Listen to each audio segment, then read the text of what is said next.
So the biggest thing that RAs do is our once a week duty that also includes some weekends throughout the month.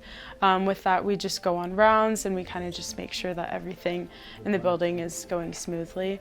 My name is Esther Alvarez. I'm a human physiology major with a psychology minor, and I work in housing as an RA.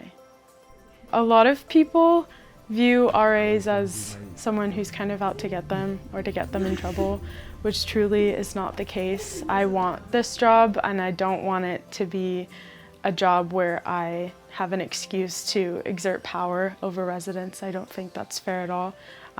Again, like I said earlier, my biggest thing in this job is just to be there for the residents and be a resource, and I don't think that a lot of people understand that. So I think that going into that job with people holding that mindset can be difficult, where they think that you're just out to get them or write them up, but that's obviously not the case. I think that being an RA was also something I just really wanted to do.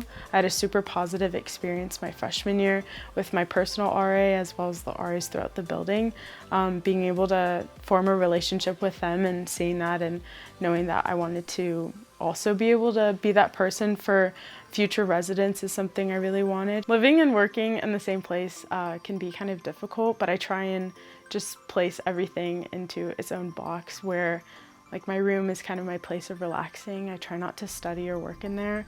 My office is a place where I work, so I just keep work there. And then all my other personal stuff, I keep them in separate boxes throughout my life so that I'm not, it's not overlapping and it's not creating anxiety in places where they don't need to be. To be totally transparent, building relationships can be hard with residents just because everyone comes with different ideas of what an RA is or what they should be.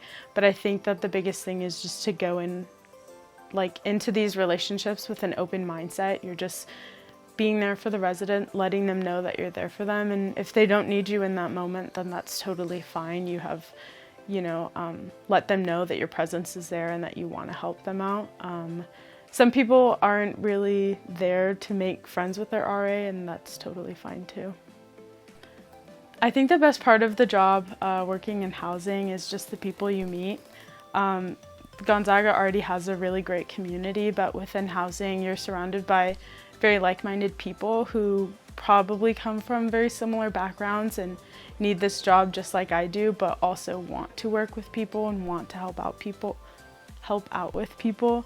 So it's really fun to create those connections with like-minded people who have the same goals as you, and then you just get to become friends along the way.